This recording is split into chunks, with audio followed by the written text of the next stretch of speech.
Well, I'll just kick it off with the first one. As we celebrate 500 years from when Martin Luther nailed his 95 Theses upon the Wittenberg Cathedral doors, we are undoubtedly speaking highly of men like Luther, Calvin, Bucer, Zwingli, and the truths they heralded and established.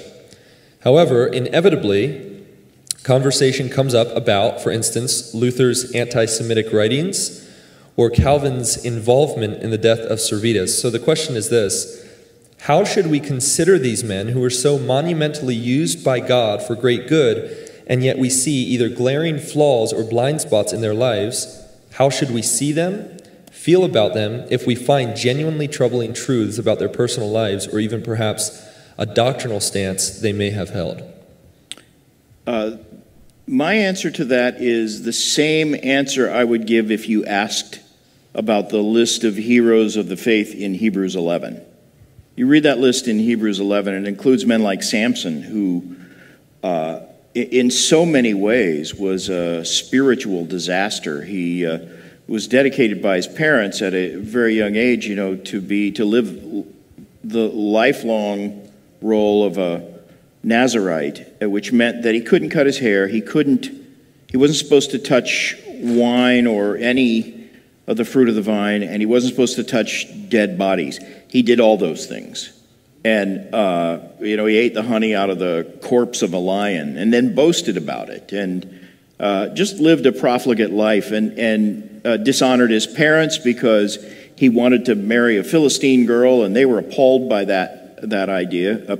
So he married a pagan girl, and that got him into a fight with her in-laws, in which he had to kill a bunch of them. You look at his life in terms of 21st century moral standards, and you say this man was a disaster. He was an absolute disaster, and yet Scripture lists him as one of the heroes of the faith.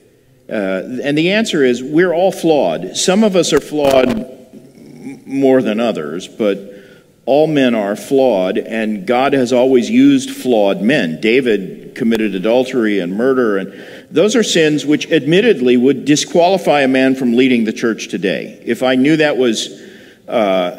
someone who wanted to be a pastor and he had committed adultery and, arranged for the death of his paramour's legitimate husband, I would say there's no way that man can ever be above reproach. He cannot, even if he's repented afterwards, I wouldn't want to see him in a pastoral role because he's not above reproach, and that's the first requirement for a pastor.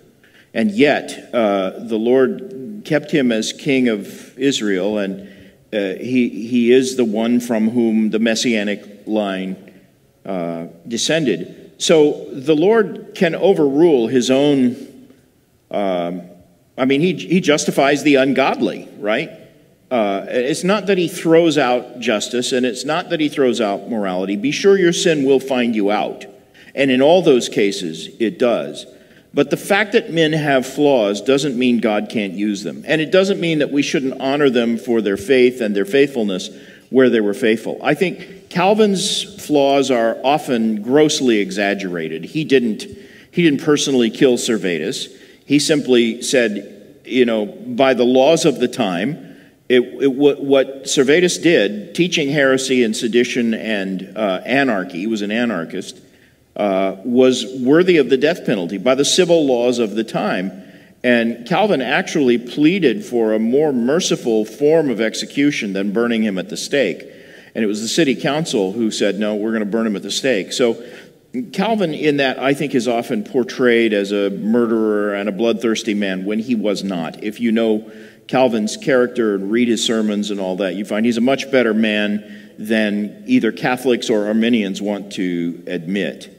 It's true that Luther became anti-Semitic. He didn't start out that way, but as time went by, he became frustrated. He believed that once the gospel was clarified and he had dug out the doctrine of justification by faith from under centuries of Roman Catholic tradition, he believed that the Jewish people, when they heard the gospel, would respond. And when they didn't, he grew frustrated and wrote some pretty harshly anti-Semitic material.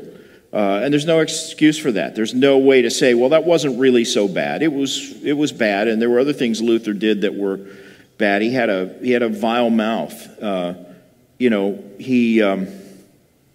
Now everything Luther said, even privately, was taken down by students of his and published posthumously in a collection called Table Talk. And you'll find most of the outrageous things Luther said, you'll find in his Table Talk, not in his commentaries or his thoughtful writings. So in a way, it's not fair to Luther to think that things he meant to be in private discourse, things where he might have been joking even, things he didn't write himself, other people took it down. And if you've ever had other people take down your words and tweet them, they never get it exactly right either.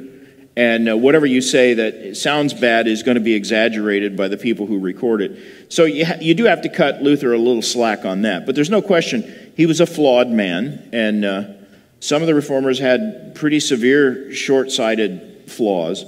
But we honor them nevertheless for their faith and their faithfulness, while we recognize their flaws and say, there's no way to justify that.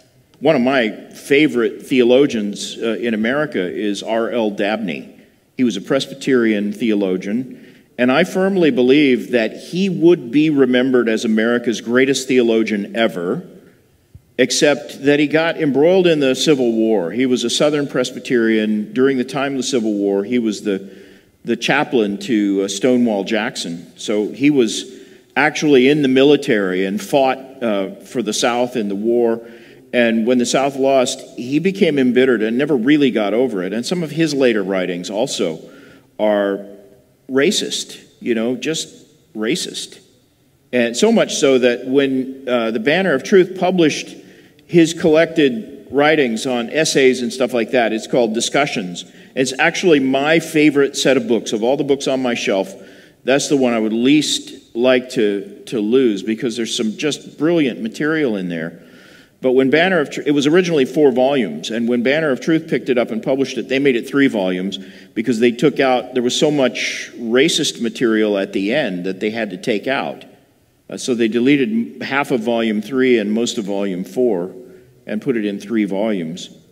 And I look at Dabney and I think, what a shame. What a shame. I mean, he was a product of his times, and what a shame that he couldn't rise above that and see beyond that, because he understood doctrine and loved the scriptures and loved Christ, and I'm sure his level of spiritual maturity was far beyond mine. So I feel bad even criticizing him, but you have to step back and look at that and say, he, like all those reformers, was a flawed man, and sometimes our flaws outlive and sometimes even overshadow our good qualities.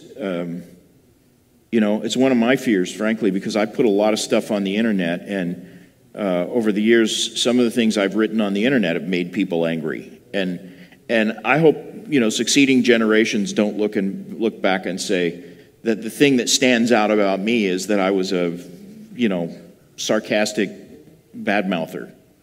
I recognize I have flaws just like those men. And it's a shame when our flaws overshadow our good things. But I don't think that's the case with the reformers. I think the benefits of their ministries really outshine their flaws. The flaws are undeniable, but it's no reason, just because you realize a man has a serious character flaw, isn't necessarily a reason to write off his legacy entirely if he's a man whom God used in a mighty way. And there are lots of biblical examples of that, Samson being the one I cited, David being another. There are others who did heinous sins, and yet Scripture commends them for their faith.